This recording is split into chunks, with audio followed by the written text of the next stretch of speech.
ఈ వీడియోలో మొత్తం 2 అప్డేట్లు ఉండబోతున్నాయి కాబట్టి వీడియోని ఎండ్ వరకు చూడడం మాత్రం మర్చిపోకండి. మొదటిది వచ్చేసరికి మనకి ఉస్తాద్ భగత్ సింగ్ అనేది ప్రీపోన్ అయింది.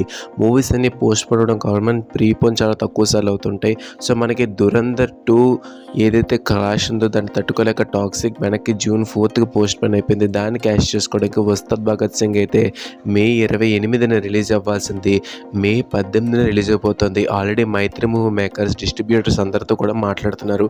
రెండో అప్డేట్ వచ్చేసరికి ఇది కొంచెం డిఎస్పి ఫ్యాన్స్కి బాధాకరమైన విషయం.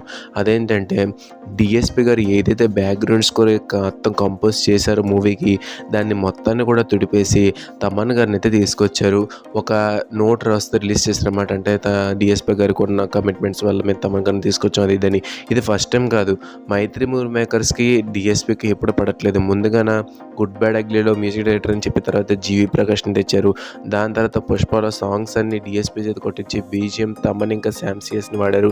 ఇప్పుడు ఉస్తాద్ భగత్ సింగ్ కూడా సాంగ్స్కి డిఎస్పిని వాడి మ్యూజిక్కి తమన్ తెచ్చుకుంటున్నారు.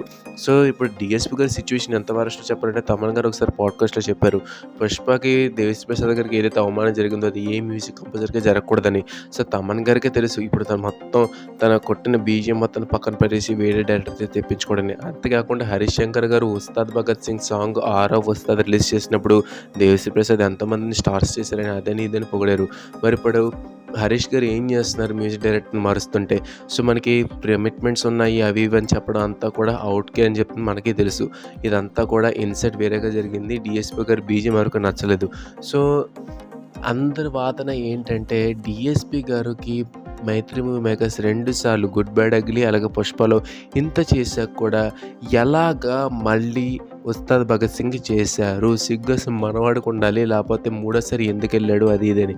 సో ఏది ఏమైనా సరే డిఎస్పి గారు ప్రజెంట్ బ్యాడ్ ఫేజ్లో ఉండరు.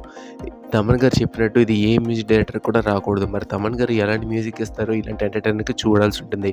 అదే వాళ్ళు వీడియో మాట thank you for watching video. జై హింద్.